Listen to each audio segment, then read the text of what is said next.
Yes. Want me to start off again? Sure. Okay. Alright, so this is the continuing episode of MetaMistake. Because we went pretty far over time with the last one, so we're going straight into the second one now. We're going to be talking about video games that caught our attention at E3 before we move into any other subject. So, are we going straight into that right now? Yeah. I guess. Alright, so I guess we'll start off with Cyrus. Go ahead, sir. Oh, let's see. Things that really caught our attention, or caught my attention.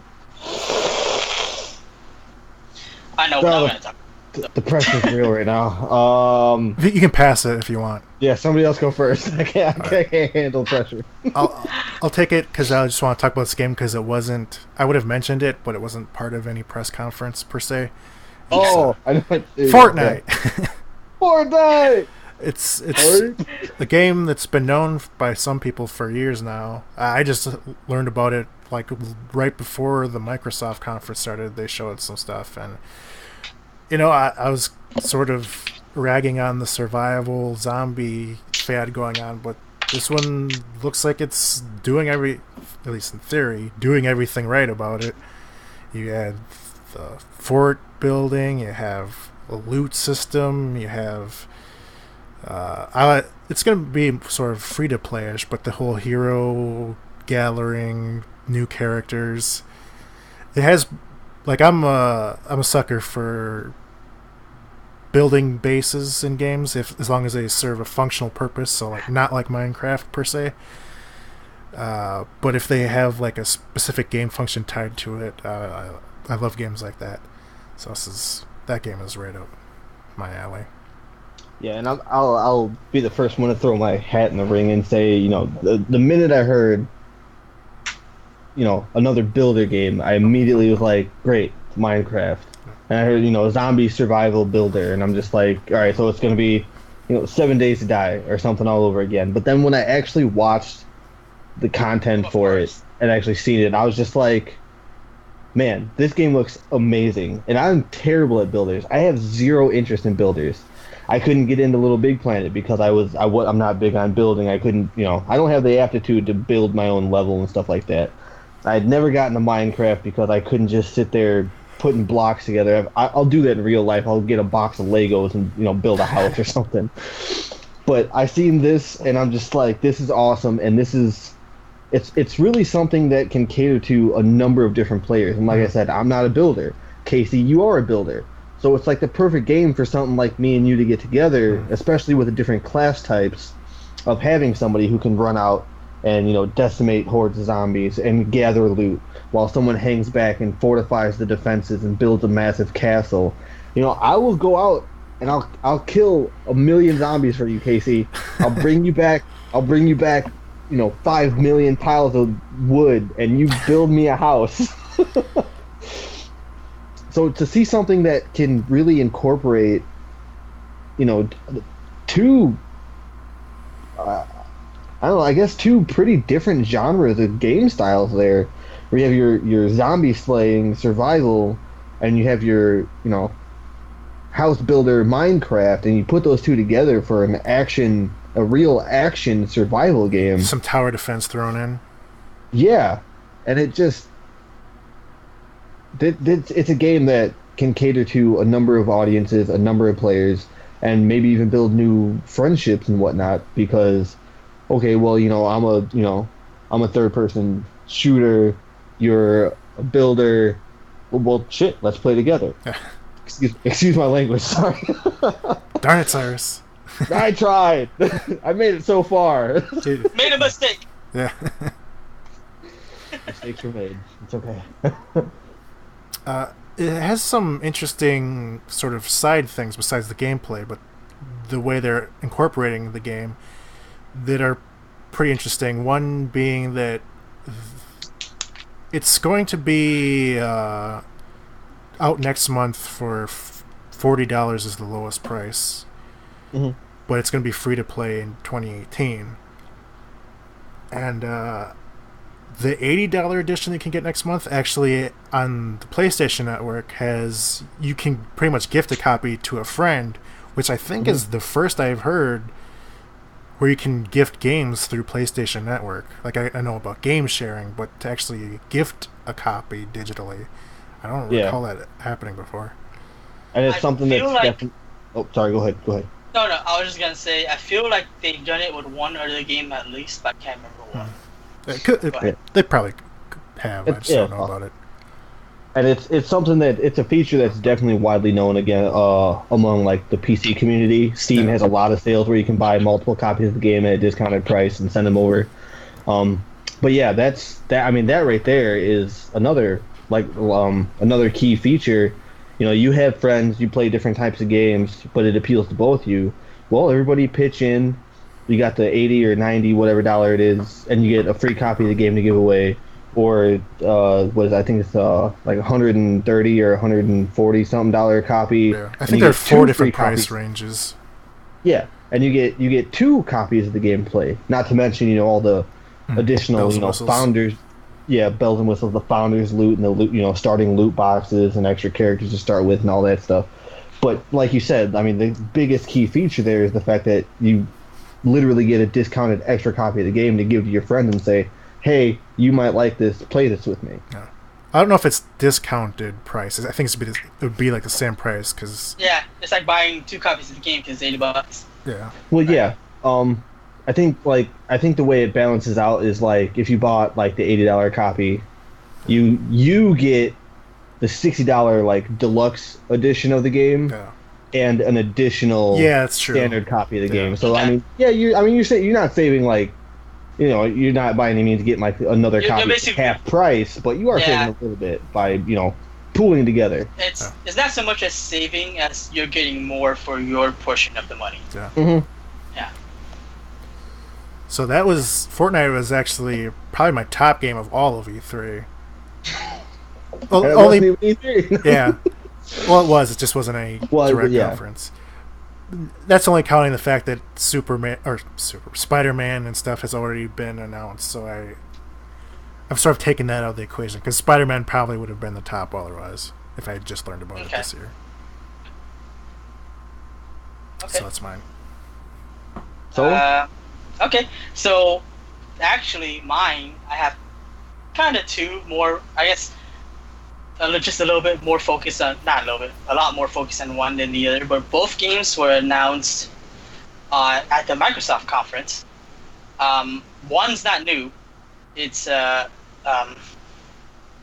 Desert, which I have been eyeing that game since the beta in Korea because of the ridiculous amount of customization in it. I love customizing and creating my own characters. I actually would spend more time creating characters than I would play the game. I think that's true for all 3 of us.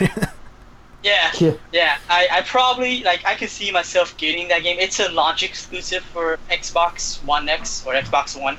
So it's, it's going to be on the Xbox first, but it'll be on the consoles later probably. Okay. And so I can wait for it because I know that I would probably spend dozens of hours making characters and then probably total 15 hours playing the game. Yeah, I would definitely spend more time. The amount of customization in that game is so ridiculous, and I'm just like, dude, this week, even if I don't play the game, I can just use that game as a model creator. I would do that. Yeah. You know what? What character do I want to make that I've written stories for? Let me make this character. Let's see how they would look like. Oh, that looks good. All right. I will never play that character in this game, but I have the model. I would definitely just use the game for that. So, I'm down. I'm totally down for that. But the other game that actually had me really, really hyped up, Dragon Ball FighterZ. And that game was, it was a playable demo at E3.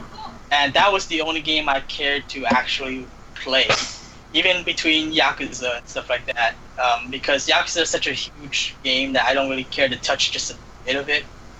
I already know it's great. I played the original. Kiwami is a remake of the original, so I know it'll be great. And then I didn't care to play the demo for 6 right off the bat because I still want to play 5 and 0. But Dragon Ball Z, Fighter Z, the game, there might be, I'll say there's some bias for me because I love the Dragon Ball series since I was a kid, But taking out the bias, it actually plays phenomenally. It's an Arc System games. You know, they made Guilty Gear and Blaze Blue. The thing about the game is that it plays so smoothly, because when you play games like Guilty Gear and Blaze Blue, there's always a kind of stiffness to it. And I don't know if any of you have played that. I feel like Cyrus may have played Guilty Gear, but I could be wrong. You might not have played that at all. I played a little bit of Blaze Blue, but not much. But there's a stiffness to the game. And so it's one of those games that once you really learn in depth of the game, you can be really good. But if you don't, you're going to really suck at it. Dragon Ball is not like that. Dragon Ball, you can kind of go in. It's super easy to play. You can go straight into combos. But it's also a game where if you learn how to play it really well, you can be really good at it. And a lot of people are already talking about how it's a marble killer, especially because playing the demo Marvel vs. Capcom Infinite. I'm a little surprised that it's actually only 2-on-2 now. It's no longer 3-on-3. And the graphics they're okay. The system still plays really well, but Dragon Ball, it's fast paced, which is like the anime. They did the graphics so well that it looks like playing the anime, and they do some nice little touches to the game. Like once you defeat a character and the next one comes in, they do this thing where they clash with each other, like they actually start to fight. It looks really cool. And then if you finish off your opponent, it's a 3-on-3 game, so they have assists and everything. And if you finish off your opponent with like super special, where you like destroy portions of the planet, the background will actually change when you get into your new set of characters that are still fighting. Wow. So, and they also have like charged supers. And so, for instance, the best example would be Gohan, and Cyrus would know this. He has a Super Saiyan 2 form, and he can do his one-handed Kamehameha, and they'll use like three gauges. But it can actually, in the middle of it, if you have enough super like gauges built up, you can actually, I think, hold down the buttons or something like that with your super, and he'll go into the father-son Kamehameha. And like Goku would just pop up behind him. He goes, now Gohan, full power, and it'll just create a bigger burst and more damage. It's fantastic. And it's easy to play. Like, I think Casey would actually, as much as he doesn't play fighting games, I can easily see you being able to play this game just absolutely fine. I play some fighting games. It's more the Dragon Ball element that just interests me. No. But I know you play some fighting games, but you don't play a lot. Like, you don't play Street Fighter, right? No. Yeah, exactly. Like, you don't play a lot of fighting games. Soul Calibur, Tekken, Injustice 2 has been probably my most played recently. Yeah. But, yeah, this one definitely is accessible to anybody. I can easily see anybody being able to play this game. What else is there? They actually added in cancels. There's this move like it. The thing about previous Dragon Ball 2 is that they kind of make a false roster, where it's like, oh, you have 72 playable characters, but that's because you have Super Saiyan 1 Goku, you have Super Saiyan 2 Goku, you have Super Saiyan 3 Goku. This one, I don't see that being an issue. It may be, but so far I didn't see it, because one of Goku's attack, and he starts off as just Super Saiyan Goku. One of his special, actually, he goes straight into Super Saiyan 3, and it's called the Meteor Smash, and pulls into a whole bunch of combos before it powers down back into Super Saiyan. So I don't see them trying to pretend that there's going to be a different amount of roster than there actually is. But yeah, definitely cool. It does have the CISC mechanics, and you can actually swap players too. I actually don't know how to swap players. I didn't get to play it enough. I spent a lot of time, you guys know, I'll go into it later. I spent a lot of time focusing on something else, but that was the main game that I wanted to play. But yeah. Real quick, since you mentioned Marvel vs. Capcom, it's actually gotten on social media sort of a Mass Effect Andromeda type meme status for some of the facials from Dante and Chun-Li, and it's not the greatest looking game, certainly. I think it's getting a bit of a harsh treatment. Yeah, I actually think so too, because they've never been focused on huge facial animation. It looks better than Street Fighter to me. Yeah. I feel like the general public's probably really just in general critical of any Marvel vs. Capcom after Marvel vs. Capcom 3 debacle. What was that? Like the whole issue with Capcom specifically aimed at Marvel vs. Capcom 3, where people were paying for the new characters that were literally already in the game. You were just paying for like a 10 megabyte unlock key. And a lot of people that got under a lot of people's skin. Which we so I feel like Marvel vs. Capcom 3 just has an already built up animosity towards it, so people are just looking for reasons to tear it apart. The roster's really weird in this one too. Like, there's a lot of big Marvel heroes missing. Well, I don't think they've shown the full roster yet either, and I assume that they're also characters that they showed off so far, which I forgot to download the story demo. But the part of the roster that they showed, I think, is because they have a story mode now. Forgot to mention that. That was actually a big, quite a big draw for Sony conference when they showed Marvel vs. Capcom with the story mode. And I actually got more interested in the game itself because I'll play anything with story, really. There were a lot of people excited about it. I am a little bit excited about it. I'm good with having a story. My only thing is that I don't expect much out of Capcom when it comes to stories, because usually their stories suck. So being blunt about it, usually their stories suck. Did you come up with the game yet, Cyrus? I don't know. I can't really say that there was any one something that just jumped out and was wowed the crap out of me. I don't know. I mean, we already talked a lot about Shadow of Colossus and Beyond Good and Evil, which were, wowed everybody type of stuff. But I don't know. Nothing. Still talk about it. Yeah, nothing really. I don't know. Nothing that really just popped and was like, I need to have that game right now. I don't know. I just can't put anything above anything else. I mean, I saw a lot of really good stuff, but nothing really took the show for me, I guess. Well, I mean, there's still, you don't have to talk about a show stealer, but yeah, it's just something that had a lot of excitement out of it. Ace Combat. Talk about that. I didn't see any. I didn't see any Ace Combat. but okay. We can't talk about something that I have a deep-seated interest in. I was excited to see. I can't think of what they call it now, but the Dissidia coming to consoles. Dissidia NT. Yes. And I gotta say, I'm biased towards it. I had a lot of fun with Dissidia and Dissidia Duodecim on the PSP. I said since like the first day that I played Dissidia that I would love to have that on a console. I agree. I have to say that as of right now, I'm completely biased, and I do not like that they change it to the 3v3. I don't like that. I was perfectly content with the one-on-ones. Could they have added the 3v3s? Yeah, it would have been a great game mode, but to make it completely and solely 3v3, and then to say that the online play, you're specifically going to be set up, and if you're not playing with your friends, it's you and 5 other people. Otherwise, the only other way you can play is offline, which is you and 5 AI. That kind of breaks my heart a little bit. I don't really say it's biased. It's an honest opinion and criticism. Yeah. Well, fair enough, but I don't know. It's a good point. I say biased because I'm just, I don't know, I guess too much of a fan of the original to be willing to accept the change, I guess. Okay. But at the same time, like I said, I'd be more accepting of the change if it wasn't a complete change to the way that the game is played.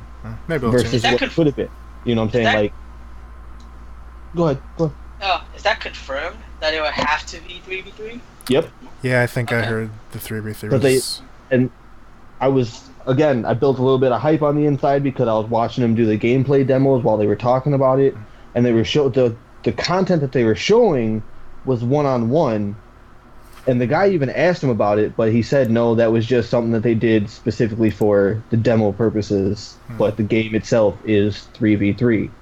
And that really, I mean, they by making it 3v3 and some of the other changes that they made, like actually having characters have specific class styles, it really changes the whole combat style of the game. Because now you're taking something that was a one-on-one fighter, play as your favorite Final Fantasy hero or villain, do what you got to do, use your moves. You're a basic fighter game where you can play as some of your favorite Final Fantasy characters. And now they've turned it into something a little bit more on a professional level where, because you have these different classes of characters, and it's specifically 3-on-3, now you're going to be limited to what you can play because obviously certain team compositions are going to work better. So you took a game that was a one-on-one fighter where you can play as anybody you want. Yeah, certain characters are going to outweigh other characters, versus speed or aerial style versus strength and stuff like that. You're always going to have that in a game. But now you're changing the whole spectrum to saying it's got to be team-based. So instead of being like, oh, well, I'm a Final Fantasy VII fan. I love playing. I'm gonna play as Cloud. I'm gonna learn how to play as Cloud, or I'm gonna learn how to play as Zidane, or et cetera, et cetera. Yeah. Now you have to say, well, I like playing as Cloud, so I have to sit here and decide who's gonna accent Cloud so I can actually play the game the way it's supposed to be played now. It's also got a summoning system, which is new, isn't it? Yeah, actually, which that I'm not going to say is bad, because I mean there were summons in the original Dissidias, but they were more almost passive happenstances. I mean they had certain triggers, but for the most part, they were just there to give you an extra little boost to yourself, not really do anything for you. Okay. Give you a They were game changers in the sense that they gave you a slight advantage, but they weren't actually like attacks like you would think that someone would be in the Final Fantasy sense. Okay. Which now it seems like they do. I mean, there's crystals that pop up on the field, and you break these crystals. If I'm understanding it right, there's like crystals that pop up on the field, and you got to break the crystal, which fills your summon bar, and then you can summon your summon. to deal some damage, which is pretty nice. But I also heard something that they only have like 5 summons or something. I think in the game. Was it? I think it was maybe 6. I think it was an even number. Right, but again, I mean that's taking away, because I mean you're talking about the original Dissidias where they were more passive abilities. There was a lot more than 6. I'm pretty sure. I don't know if I could say a lot, but there was definitely more than 6. And coming from previous time playing Super Smash Brothers, back when they released Brawl on the Wii, and they first introduced the Smash Balls, which was basically a ball would pop up on the screen, you broke it, and you got your super ultimate attack where you could wipe the whole stage, and it was a complete game changer. Like, you got the Smash Ball, you could be the worst player on the planet, and you could win a game because you grabbed the Smash Ball. And that's what I'm afraid they're going to do with the summons. A crystal pops up on the field, oh man, I'm down, I'm losing, I'm about 1 hit away. Crap, I smashed that crystal, here's my summon, boom, I win. It's going to be cool. It's cool that you can unleash a summon on your opponent, but at the same time, I don't want to be, I don't want to have my skill at the game influenced by the fact that somebody was lucky enough to grab the crystal before I did, and that's how I lost. It's like when you run up against a Symmetra on defense on Overwatch. Oh God, Mystery Heroes, why do you hate me? So I wanted to say I don't know about. But the thing with Smash Ball, obviously, I don't know if the city would do this, was that any items in Smash were, you can turn off. Right, they were optional. Yeah, optional. So I know that 3v3 is apparently it's going to be an actual mechanic. It's not going to be an option. Mm-hmm. But I wouldn't count the game out just yet. By this point, and I can't say this for sure, but Square Enix generally is a pretty decent developer, even if they make questionable choices sometimes. But they're a decent enough developer that I think the AI wouldn't be so bad that, that you'll be in there with 5 other AIs and your 2 on your team would be wiped out and you're stuck 1v3. I think it could be a situation, and personally I find this a little kind of fun, where your AI is distracting enough that you can still 1v1 one opponent, take them out, go against the other one, and I guess technically 2v1 the other one, and then 3v1 the last one. So, or, I feel like I'm getting a math lesson again. Like well, I mean, you get the idea. Yeah. So, I definitely think that is something that could happen instead, versus you having 2 terrible AIs that be taken out and then you're stuck fighting all 3 at the same time, or 2 at the same time. You took out the first one. So I wouldn't take it out of the game just yet. I know it's a game changer, but so far it's gotten good reception from the Japanese arcades and the E3 demo.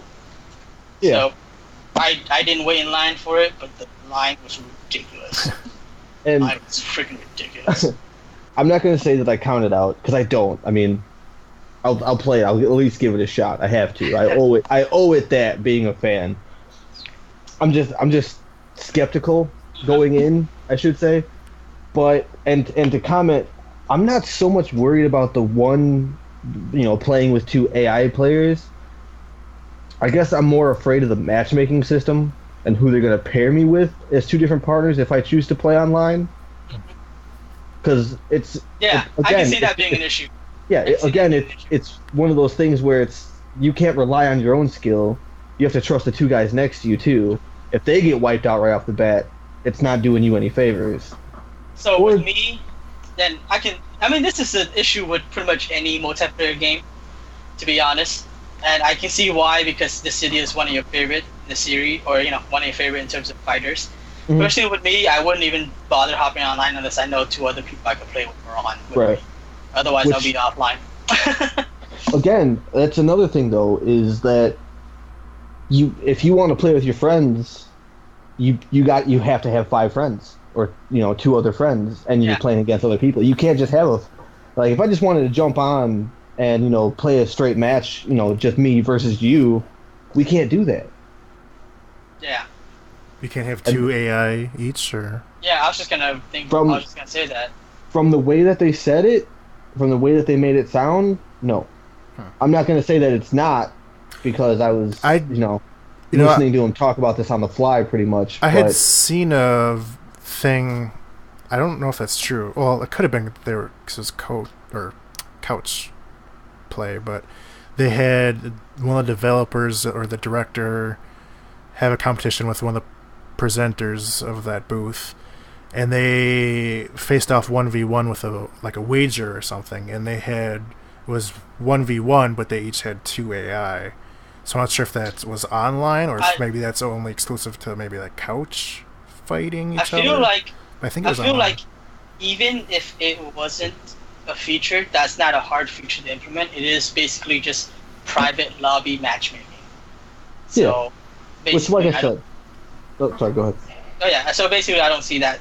I think that is going to be something that's possible. I know that you're going based on what you heard, but I think that's, even if it isn't a thing now, I feel like they will implement it, because there will be some people who will be like, well, Rick, I want 1v1, but we can't do 1v1, so at least give us this. Yeah. And I do hope so. And like I said, my inner purist is yelling at me, because it's I want my original Dissidia. I just want to be able to play it on the console. And fight people online or something like that. I want to play with my friends online, which I couldn't really do with the PSP, because we all know how the PSP's network system is. Yeah. So unless you're sitting in the same room with that person, So I was always waiting for it to hit console. I always wanted it. I got it, and I'm not entirely happy with it, but I'm going to give it a shot. This is what I will have to say with Dissidia. Noctis is pretty much confirmed for it. Cloud will obviously be in it. And if they will just give if they would just put Locke into the game, I have my 3 characters. I was gonna say, I have my 3 go-to characters that I will fight with every time. one thing I was gonna add, because I don't really know a whole lot about Dissidia. I only played the PSP one briefly, but I hope they add continuously support through adding characters, because the main Final Fantasy characters aren't always my favorite. Usually it's the more side characters. Yeah. So, like, the only one I'm really interested in playing is Gabranth, and I don't even know if he's actually in the game or not. Okay. I believe he is. Yeah. But a lot of the main characters, I like them, but they're not my favorites. Oh, actually, but yeah. might not be, when I think about it. I forgot. Well, he did say Ramza was going to be in it, and I'm yeah, a tactics I was fan, going to say that. I was just going to say that. I was going to say, technically, I do at least have a 3-man team to fall back on, and that is Noctis, Cloud, and Ramza. Yeah. See, and that's another thing too that I haven't really followed along with 100% with the news or anything like that. So I don't know I don't think they've said exactly what their roster is so far, right?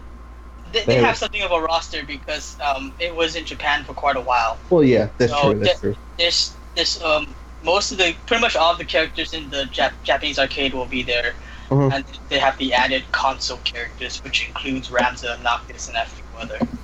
Okay. Yeah. See, and that was one thing that was weird to me. Like, I remember. Okay, I know with the previous Dissidias, obviously there's only so many characters they could put in the game on a PSP. Not to mention there was only so many certain characters that they could put in without and still have the diversity in characters. So you weren't, playing as Cloud and playing as Zack, and you're playing as basically the same character just with a different skin. So I mean, I know that there's certain characters that work better. There's certain characters that can't be because they're just too similar to other characters. But what really struck me as weird is I think in a conversation on Skype once upon a time, you said Laguna was actually taken out of the game? Yeah, I believe he actually, so far, is not in Dissidia, in this new Dissidia. Because he was in Dissidia Duodecim. But I believe they haven't actually put him to the new arcade ones yet. It's going to be more interesting to play as. And like Laguna, Tifa, Red 13, Vivi, those are sort of the characters I'd be more interested in playing as. And Tifa actually was in Duodecim as well. Mm-hmm. Tifa was doing Duodecim. She might actually be confirmed as a character, I don't remember. Or NT. Or Orin, I wanted to say, though. Cool. Orin would be nice. Dude, Orlando. He'd be overpowered. He would be, yeah. I mean, he's overpowered in everything, but he'd be fantastically fun to play with, I'd imagine. But let's see who else. We know Casey really wants to see Zell in here. Oh yeah, his favorite. And Waka. And Waka. Yeah. Waka and Zell. Casey's two those are his favorite favorite characters. Fantastic. Yeah, totally. I don't know. What characters were from 6 besides Terra? I don't know who else is there. Kefka. Well, I mean, for the protagonist, was it just Terra? Speaking in the original Dissidias, yeah, it was just Terra. What about Duodecim? Nope. Just yeah. I don't understand that. Duodecim didn't add a whole lot of characters. They added like a second character from I think like 7 and up. Yeah. 7, 8 and stuff. I don't understand why they don't have more characters from 6. 6 is a wildly popular Final Fantasy. It is considered one of the top ones. Usually, 10, 7, 6, and 4 are arguably the favorites. So I don't understand why they don't add more. Locke is considered still like within top 10 of all Final Fantasy characters. Let's see, and then Sabin would just make sense. Yeah. You also have to remember though too that it comes to a point where they can only add so many characters because. Yeah, I understand that for the. You have to look at your Final Fantasy games, and you have your party of 5 to 8 different people that are all protagonists, but you only have like one main antagonist. Wow. So they can't. They were trying to keep a balance. They didn't want the hero side to outweigh the villain side because there's 20 heroes and only 10 or 8, you know. I think there's Well, enough they- villains to add, though. Yeah, there are enough villains Which- in each game to add too. Because I mean, I believe they added what's his name, Kane, right, from 4. Yeah. Technically an antagonist. Golbez, also from 5, I think, and he's also an extra antagonist. They could add And the thing Ultros. is, when you, yeah, Ultros. And the thing with the roster in Duodecim, 8 isn't even considered one of the most popular ones. Laguna, I understand adding him in there, but 8 is not considered one of the most popular ones. Yeah, I wouldn't have went. All the roster of all the characters to add, Laguna, yeah. You Yeah, know? and especially, I mean, just speaking from 8 in general, Laguna? I mean, there were so many other characters they could have added instead of Laguna. Not that was really, just like- because No, except for I Riona, agree that. I agree that. 8 not didn't sa- have all the other good characters roster. got the shaft in the character development stage. I would have liked to see Quistis. I think a character with a Quistis. whip would have made a really good. I mean, fighting Quistis is mechanic. cool, So- but she got no story at that. Yeah. Well, yeah. no, she- but I after the mean- beginning- Yeah, that's just a character to add to fight, but Yeah. Yeah. you know that. But the Cydia, it also there is a story, ongoing story. So I guess Yeah. they didn't really want to add anyone that wasn't significant to the story, which in 8 is almost everybody. Heck, I think That is very Quistis. true. I think Quistis got more screen time in World of Final Fantasy than she did 8. Oh, that's so sad. So This is- sad. This is turning into the Final Fantasy chat. We have to change the title. Yeah. Okay. Anyways, back to E3. So yeah, this video, cool. That would be your game then. Yeah. All right. Quickly before a game we forgot to mention the previous podcast was Anthem. Anthem. That's right. Which one was Anthem? It's Anthem was- BioWare's answer to Destiny. Destiny type Right. of Mass Effect crossover game. Right. Yeah. It looks fantastic. It looks fantastic. The graphics are good. I'm not sure if it's for me because I'm still even unsure about Destiny at this point. It looks good.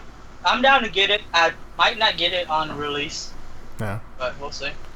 It's, Definitely looks good though. It definitely looks good. It's not a console exclusive. It's No. just a launch exclusive. it's BioWare, so hopefully they can get back to their storytelling ways. That kind of fell apart in Andromeda.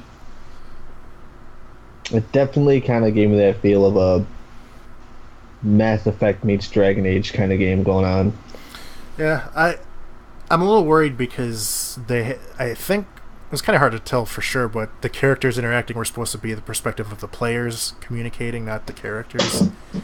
So I'm worried if they're kind of doing away with the character writing, because that's BioWare's strong suit, at least in the past, is their character writing. So Oh, yeah. I hope they can bring that to Anthem, but we'll see. Okay. I just wanted to make sure we covered that because we kind of forgot about that. Yeah, that's true. That was like one of the games where I thought, oh man, that looks great. Yeah. Mhm. A couple more games of note for me. I was giving Cyrus it, but he apparently didn't see it. It was the new Ace Combat game. Which Yeah. we're both fans of. Me Mhm. more than him, apparently, because he didn't even look at the thing. There's a lot that I would like to see from E3. I'm a fan of Need for Speed, and I still haven't seen anything on new Fair Need for enough. Speed.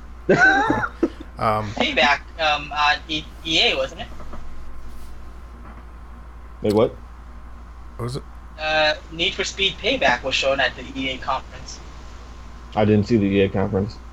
Yeah, it was a new Need It for was. Speed. It existed though. Yeah. Just saying. Well, I know. I'm just saying. There's a lot of E3 that I would like to see that I missed watch it, it. and I'm just like, ah. But yeah, Ace Combat, along with Everybody's Golf, two games that Everybody's Golf, formerly known as Hot Shots Golf, two Yeah. games that That's what I thought it was. Okay. or I Hot actually didn't know that. Yeah, Everybody's Golf just hasn't been around for a while, and Ace Combat kind of went straight from the formula, and it didn't really work for him. Both games, I was very skeptical about, but seeing some of the gameplay from E3, it looks like they're back to their old strengths. So I'm excited for those two. Okay. I'll give it to Ace Combat. That the last one that we played, the free to play one. I forget what it was called, but Yeah. the Ace Combat, it was free to play, was not terrible. Way too microtransaction oriented Yeah. though. They did have that one arcadey one too that is the Yeah.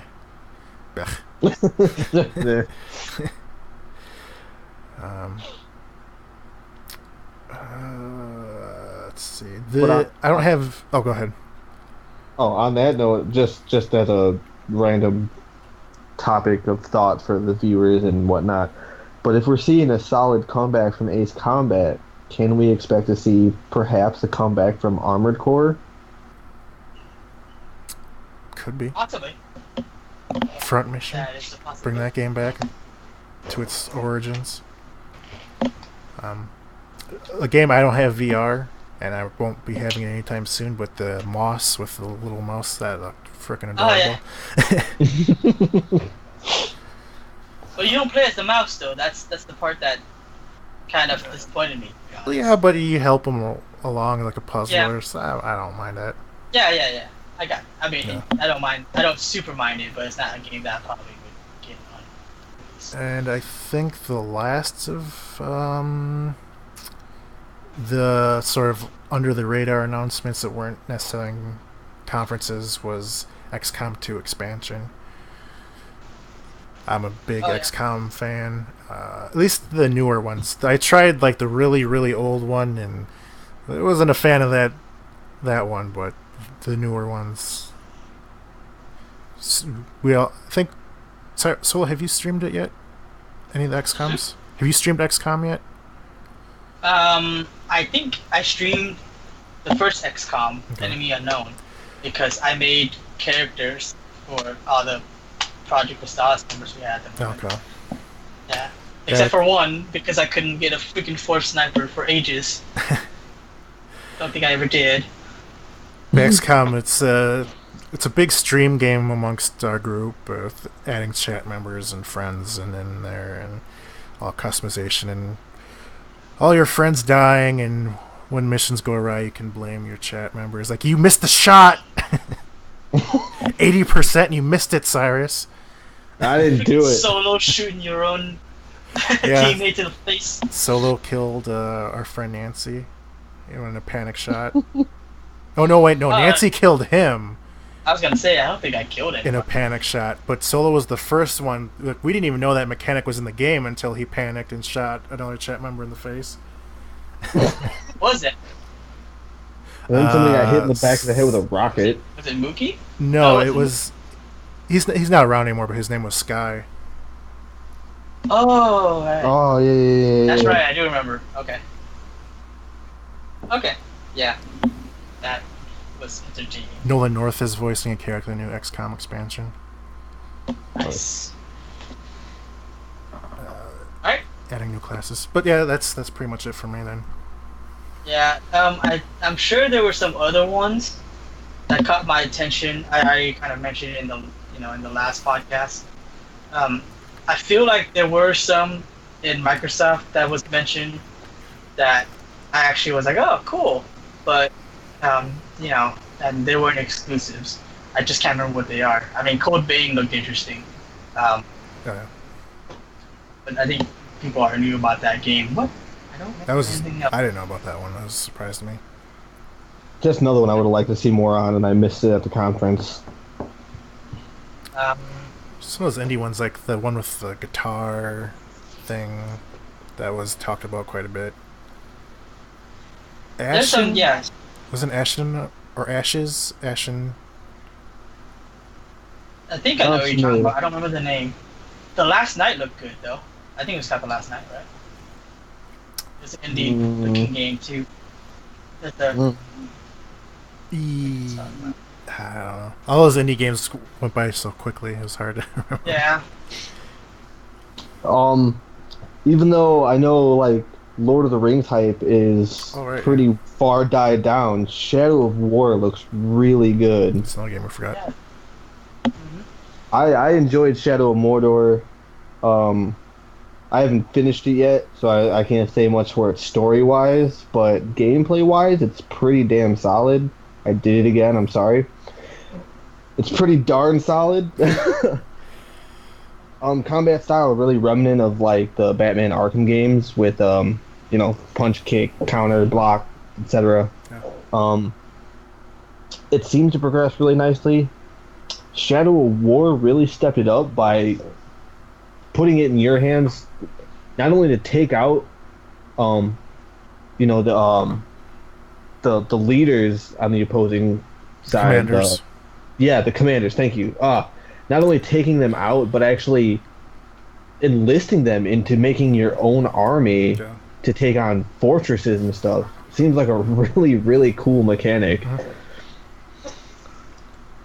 There was a game that added RPG mechanics, and that I thought looked interesting. I can't think what it was. Do you know what conference it's from? Nope. I was like, oh, cool, they added this and that. That seems more interesting. I can't remember what it was. We also completely glossed over that PC Gamer had a conference thing, but I don't know, the PC conference is... I completely forgot about it, to be honest. Yeah, they often go over specs. I didn't even watch it or went over it. I was gonna say I caught a little bit of the PC conference, and it seemed like they were talking more, hardware-wise than they were content-wise. That stuff just doesn't interest me ever. Down with the PC master race. We say we're not biased towards any console. Well, we're biased towards the PC. Yeah, a little, just a little bit. A little bit. I don't care too much for the whole PC master race thing. Yeah. I know I have a lot of friends who are into it. If I didn't have to continuously keep up to date to play the better games, then I probably would care more. But it's a little harder. Yeah. So have we thoroughly covered E3 at this point? At least the games and conferences. I believe so. Yeah. I believe so. Soulo, did you want to end by sharing some of your stories from the floor of E3 and whatnot? So, man, this is something that should be known to anyone who has never attended E3.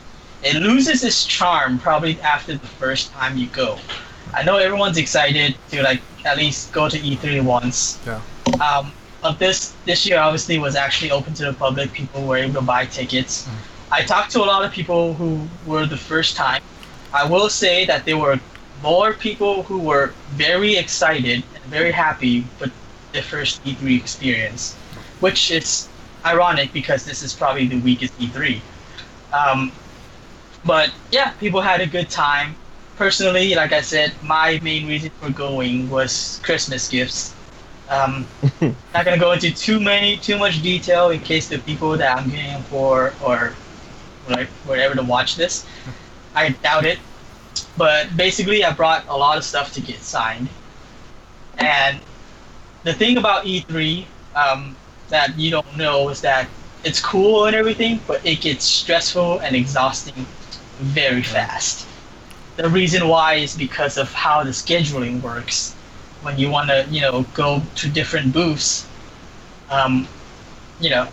at a time, and they have different events going on. It didn't really happen at this E3 as much, kinda, except for maybe the swag giveaway, which there was not a lot of swag this year because there weren't as many games, and booths to showcase as many games. But for let's say, for example, last year, for Persona 5, there was a signing by Sojima, and it was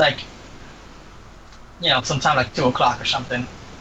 And obviously you want to line up early because it was limited to 200 people. They cut the line off at 200. They put stickers on your tag, and it will show the number. Okay. So after 200, they're not giving out any more tickets, so you can't sneak into the line or anything like that. So 2 o'clock, they have that. But at, let's say, 1 o'clock, they had a demo for another game on the opposite side of the hall. So there's two main halls. They're connected to this one convention center, but even running to the other hall and then getting into the door where they have to check your badge and everything, and then getting to your booth, that it's really tiring. Yeah. That could be like, because that could be like a 10-minute walk, if not more, if not less, unless you're like power walking too.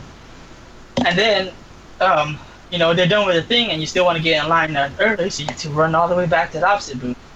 Then after the signing's over, there might be something scheduled like literally at 2:30, and you got your signing at 2:20, so you're rushing back over to the other side of the booth. It gets tiring super fast. Yeah. And so with me, like I said, my main goal for this E3 was getting stuff signed, and I was carrying around like 2 books and a plaque and stuff like that in this backpack, and it got heavy real fast. I'll say that. It's because it was like 15 pounds on my back, and if it was strapped onto both of my shoulders the whole time, it probably wouldn't be as big of a problem. But then I got it strapped onto half of the shoulder sometimes because they were giving out bags, so I was trying to carry this other bag, like the Yakuza and the Final Fantasy 14 Stormblood bags. So I started to get sore on my left shoulder, and then the inside of my right knee started to be in pain. And then on top of that, walking through all this, and then maybe also walking outside post E3, not post E3, but post the end of the day, like end of the first day and stuff. When we're walking around, my legs started to get sore too. So it's pretty tiring. In terms of the stories I have, so on the second day, I tried to do more a bit of things on the first day, and then on the second day, what I was trying to do was I was trying to line up for Final Fantasy 14. What they have every year is a battle challenge. You go in there, kind of fight a new raid boss type of thing. But I don't know raid boss. I don't know 14 that much. Yeah. I don't play that much 14. I talk about this to people I'm in line with all the time, because they always are looking for a team that knows what they're doing so that they get the shirts. Yeah. So when you do these battle challenges, you win a shirt. Yeah. You can be waiting for hours, waiting in line, fail the challenge, and then you wait in line for nothing, basically. Yeah. So they're always looking for people who know how to play. And I told them this. I say, I don't play a lot of 14. I've played probably a total of 30 hours, including the beta, since the 4 years A Realm Reborn has been out. But I tell them that since the very first battle challenge, where they gave out the polo shirts, I've won every single battle challenge, and in some cases multiple times. So I at least know how to play a little bit to be able to get through it. And I'm used to maybe something around a 2-hour wait to play the game if you don't rush to it. So then you wait in line 2 hours, you get to play the game, you win or lose, you get back in line, you do it over again. And I expected it to be more of a line this year. Last year was a small line because 15 was the focus. Yeah. But this year, Stormblood obviously had the focus this year. And the line, my goal was to at least get 4 shirts for myself and 3 other friends. I waited in line for 5 hours. Jeez. 5 freaking hours. And why? Yeah. And I was just like, okay, I definitely cannot get 4 shirts for my friend, so at least we'll try to get 1 for myself. The positive news about waiting in line, though, was that Naoki Yoshida showed up, the director of Final Fantasy 14, since A Realm Reborn. And, I want to say that I'm not a big MMO guy. I wouldn't have gotten A Realm Reborn if it wasn't for this guy, because I met him at E3 and he was super cool dude. It's worth noting, if it wasn't obvious already, that you've been to a handful of E3s. Like you're not one of the newbie free got in for free. You've been to E3 many times before. Yeah. I've been. This is probably my 6th or 7th time, something like that. But yeah, so I knew he would. I was 95% sure he would be there. That's why I brought all the stuff to get signed. And 7 out of 8 things were to be signed by Naoki Yoshida. And I did see him on the first day, but everyone was looking for these Final Fantasy 14 bags. Everyone's always looking for these damn bags. And so I was there, I was, talking to one of the attendants, who also, they're part of working the event, and also some responsibilities, I'm pretty sure, with the Final Fantasy 14 community. And I asked them, when did they give out the bags? And the person that was working there at the time, which was her name was Lisa. She was like, you should check around 3 o'clock, but usually it's kind of random. Okay. Apparently everyone else got the same idea, because by around 3 o'clock, there's a huge crowd around me. And it just so happened that I was asking her, I was like, so do you happen to know if Naoki Yoshida's here? Not that, I'm not asking if you know what time he'll be or anything, I'm just saying, is he here at this event? She goes, he was here this morning, so I don't think he's left. Right after that, he shows up. And this is the first day, by the way. This is not when I was waiting in line. It's like, oh, sweet. And I'm waiting for him to kind of walk outside of the whole surrounded area of Final Fantasy 14. But then there's this huge crowd around me waiting for the freaking bags. So, like, he escapes under one of the, I don't know what they're called. They use them in line for, like, movie theaters and stuff like that. The ropes? The ropes, whatever. And he escapes under one of them on my side on my right, and I can't get to him because of all the people around me. And even if I try to, and the thing about the Square Enix booth is that it's in front of one of the entrance halls, not in the main entrance hall, but it's one of the ways you can get in and out. It's like right in front of the doors. No. So I can't even get out to chase him because he's gone by the time I get past through this crowd. So first day I was like, damn, that's a bust, and apparently he was only here twice for the first day. So now I'm like a little bit uneasy about the next 2 days. Wait in line for 5 hours though for the second day, and sure enough, he actually comes by when I'm actually getting close to playing, which is crazy because where I was, which is like right in front of the stations, it was still like another hour and a half wait. So, and they're in 3 groups of 8 at a time. But anyways, so he was there, and I was like, crap, he's here. And some people have like, their bags that they got from the event to get signed. Yeah. I'm pulling out like my plaque. They were just like, damn, you came prepared. I'm like, yeah, dude, I know. I was 95% sure he would be here, so I brought a whole bunch of stuff. So I got this plaque signed, like, oh man, that's freaking cool. And I'm like, yeah, this is not even for me. They're like, really? I'm like, no, this is for a friend. and then other people are getting stuff signed, and then I pull out my book to get this stuff signed. By the end of it all, I got 4 things signed. And I'm like, okay, this is pretty good progress. I have 7 things I'm hoping to get signed. If I have at least this 4, that's pretty good. The next 3 would be fine, but it's not necessary. So I got 4 of these things signed now, and I'm pretty happy about that. And they're the heaviest stuff. Next year, you might see him again and be like, oh, this guy again. What else am I have to sign? I was going to say that. I feel like he probably looked at me and thought, man, this guy, like, I don't, like, he probably thinks I'm selling it all or something. But, yeah. I was just like, oh, well, whatever. But, yeah, I waited in line. We had about 4 people who had never played the game. This actually is not a huge surprise to me because in the previous years, there have been people in almost every single one of my group, there's been at least 2 or 3 people who don't know how to play the game. Right. And what they usually do is, at least in the first year, they brought you into a room. In the next years after that, they actually go over it with you in line. Or like, so the first year was free. And they brought you into a small room. And there was like, you put on headsets and everything, and they go through like trailers and, they talk about the game, and you're hearing through the headset how to, fight this boss, free. The second year with Leviathan, they actually went down the line, asked if you, had your group together, and they explained it to you while you were waiting in line. The third year, they had an actual, like, picture book type thing. It's not a picture book, but, they flipped pictures and stuff like that. And they showed, all the attacks, and they go over it with you, like, right before you're going into one of the stations. Like I mentioned before, it's there's 3 different full stations of 8 people. Usually it's 15 minutes. This time it was 25 because this year they said, well, this is a completely new boss, new mechanics, so we're giving you 25 minutes, but you guys figure it out. So they giving you tactics. They will help you set up your character and moveset, but they weren't telling you anything about how to play the boss. So you would basically just have to watch videos. Not videos, but watch the people that were before you playing to figure it out. And for the most part, it was figured out, but because this time they weren't going over it with you, the people that never played the game watching the video don't really fully understand how to play.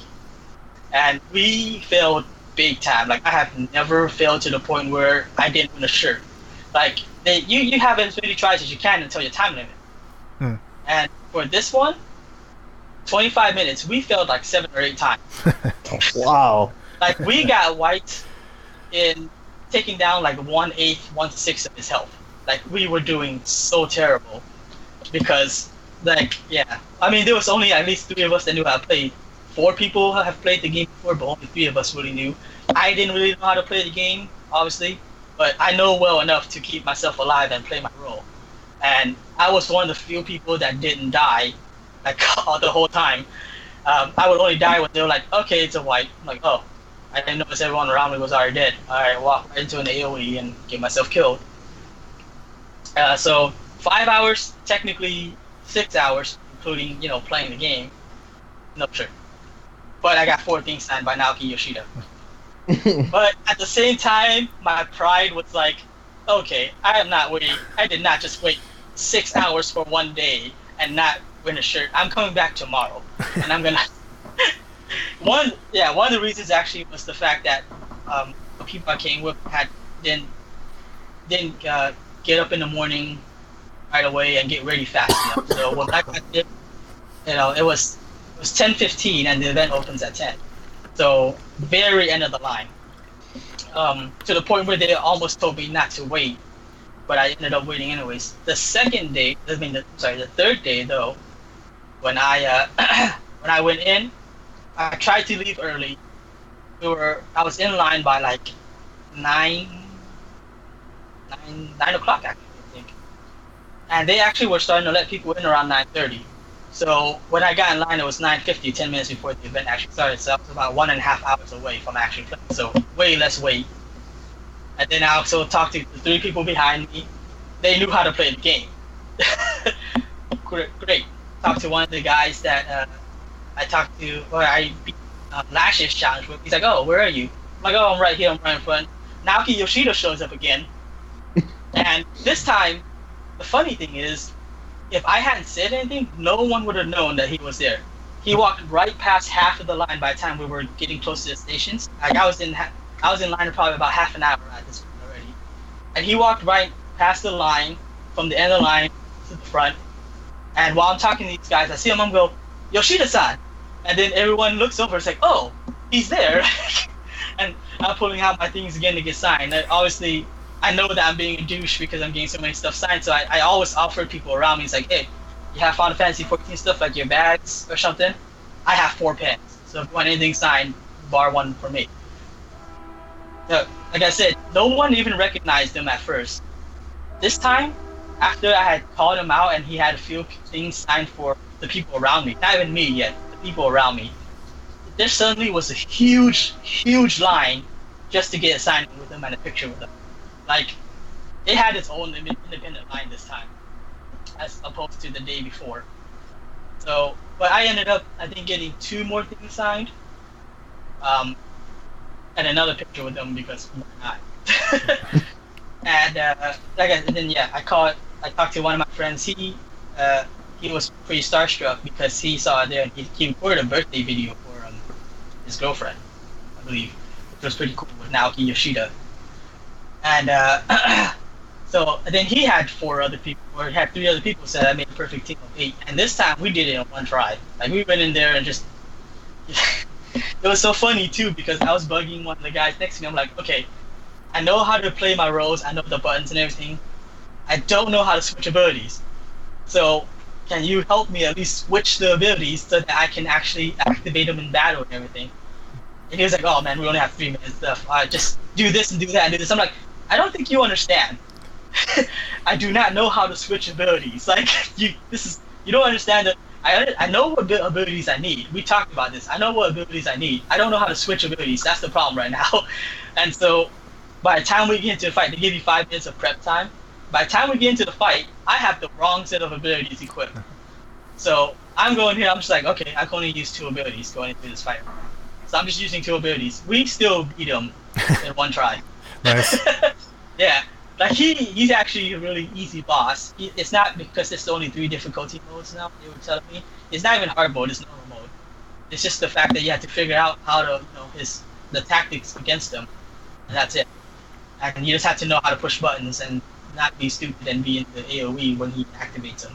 So he was we did it 1 try. That was actually unexpected. I thought we would fail at least once because we had a few people playing classes they don't know. Obviously, including me, who doesn't play. I haven't played the game since last year, during the last Battle Challenge, and one guy who has never played the game before either. But no problem, beat it in 1 try. So That's nice. good. And then my main game for being there, like I hopped around a lot of booths trying to get stuff. I didn't really get that much stuff because there wasn't that much swag. My main game that I wanted was Dragon Ball FighterZ. I forgot to mention, there was a lot of merch being sold this year. This is new. They usually do not sell merch at E3. Last year they did, but it was in this different building where you can buy E3 merch. This year they actually had it set up inside E3. A lot of merchants. You saw from my pictures, Natsumi had its own booth for selling merch. Square Enix, I didn't even know they had their own booth until they sold a lot of their stuff, but that was fine anyways because they were super expensive. Ubisoft actually had its own booth. They had some neat stuff, but I already spent too much money at that point. Marvelous / Xseed had their own booth for merch. E3 had a very lame booth. E3 itself, usually the merchandise is outside in the lobby area. This time it was inside. This is pretty much telling you how little they had this year. Because they were actually allocating areas just to sell stuff. But yeah, my main thing was Dragon Ball. That's the one I went to. We tried other games, but the funny thing with Dragon Ball is my friend Rudy, he had, on the first day, that was one of the games that he wanted to play. And, obviously I was trying to do other things. And he was live streaming himself. I'm sorry, what? It's just that whatever you just said, I think got cut off. Yeah. Oh, so my friend Rudy, he was live streaming himself. This is one of the games that he wanted to play. And on the first day, he went in, and while he was waiting in line, he just randomly talked to one of the attendants there that was, managing the whole thing, Rachel. And it was just like he basically had convinced her to play against them playing against each other, and it was a close match. She apparently had never played the game, obviously, and he teased her about how right, you're probably one of the developers and all that stuff, just joking with her, and they started this thing where it's like, okay, my friend Rudy ended up winning barely. He made a comeback in the very end of it. And they were doing this thing where it's like, okay, best 2 out of 3. So, coming back the next day, day 2 and day 3. So I went with him on day 2, and I recorded, and then we got to play each other. It was fun, But yeah, that was one of the fun things about it, was just this. We went specifically back to this girl, Rachel, to play, first he was playing a second game with her, which he also won, and then it was me against my friend Rudy, which I won. And then when we went back on the 3rd day, and he was doing his 3rd battle with her, I was recording. And then we came back to it at the end of the day, where it was me and him again, and then me against her. And that was all live streamed and recorded. And it was fun. And of course, the main thing I had to mention with the E3, and this is my personal highlight, was meeting Hideo Kojima. And what had happened was that I told you I brought 7 items from Naoki Yoshida. I brought the Death Stranding vinyl. I had my own fault, forgot to bring my own because I have 2 copies, one to give away and one for myself. And but I only brought one, and I was like, well, if this is gonna get signed, this is obviously gonna be the Christmas gift one and not the one for me. So kept it anyways. Yeah, I would have. So yeah, it hasn't been given away yet. This is Christmas gift. Keep but it. I consider giving away, but I'm very happy with the fact that this whole thing was recorded, and I have a picture with Hideo Kojima, so I'm happy with that. And Fair enough. I think he in last year he kind of wandered around type of thing. So I expected him to do the same thing this year, which he kind of did. And the funny thing was that on the first day, my friend Tommy or Sabat, he sent me a text. He goes, "Oh, according to Hideo Kojima's tweet, he's at the Yakuza booth in Sega." And I'm just like, literally just came from there. So I'm just, oh my god! I just sat down to rest. All right, went all the way back over to the Sega booth. Tried to look around, can't find him. Obviously, it's quite a walk, like I told you before. So he might have just left, and maybe I can find him in the area, but I couldn't. So I looked at the tweet. It was an hour old. So I'm just like, dude, this is an hour ago. He's long gone. So I'm walking back to the opposite side of the booth. Day 2, apparently, he was gonna have the panel thing at the Novo, which is outside of the EP Coliseum, but not a far walk. It's like the next building over.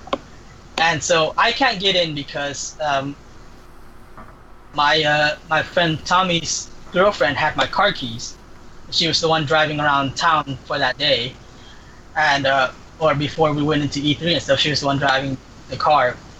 And you can't get in with your backpack or anything, and that's fine with me. I didn't intend to get in. I didn't care about getting in. I just want to meet Hideo Kojima, get a picture with him, get the vinyl signed. That was my goal. No. So I waited outside until the panel thing was over. It was after E3. It was like 7 o'clock or something. And I'm kind of waiting the bench, kind of walking around the Novo. There were people that are coming out. We were talking to them. It's like, oh, do you know where Hideo Kojima is? They're just like, no, we were just looking for him. We can't find him. And so they're leaving. And so my friend Rudy, he goes, you know what? Why don't you just take a picture of your Death Stranding vinyl and tweet him and say, I'm right in front of the Novo. Can you come out and take a picture of me and sign my vinyl? And so I'm like, okay, might as well. It's not the first time I've done something like this.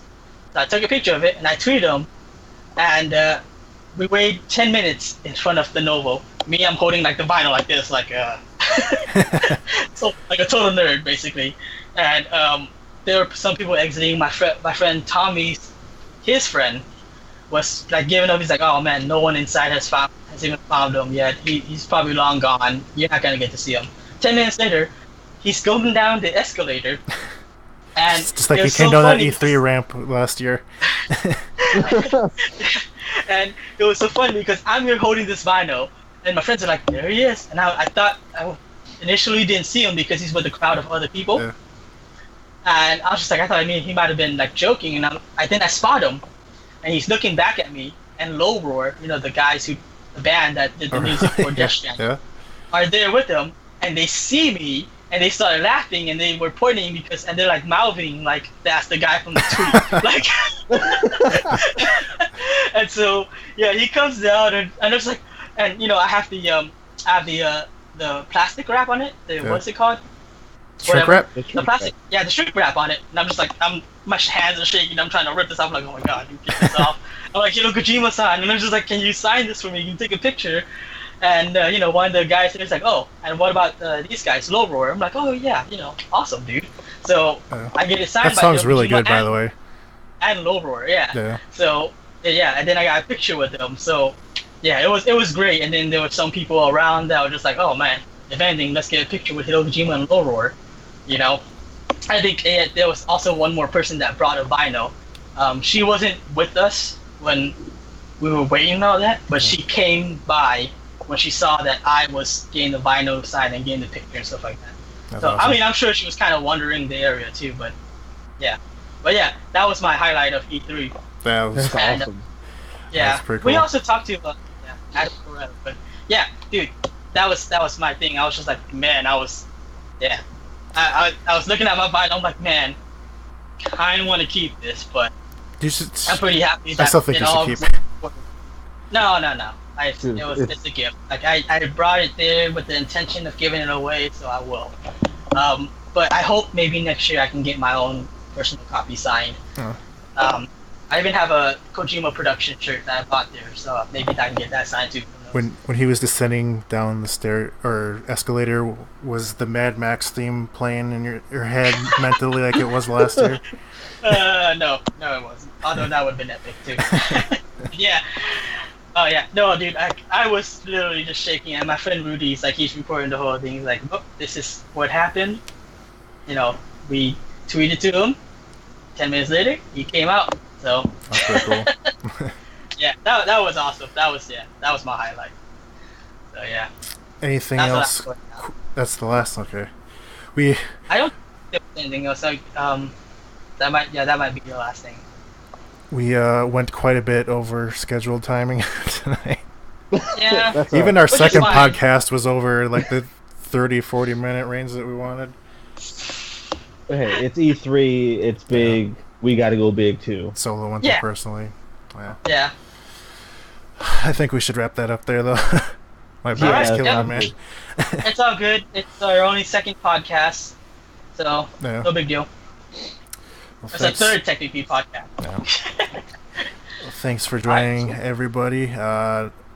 We'll probably make it a weekly, at least aim to be a weekly event. This podcast of ours.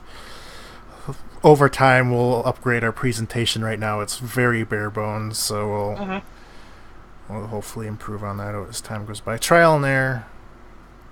Hope to see you guys next time. Thanks for giving us a lesson. Peace. I just realized that we never even introduced ourselves to begin. They just know anybody new just knows you as some Asian guy because that's what you are on Skype.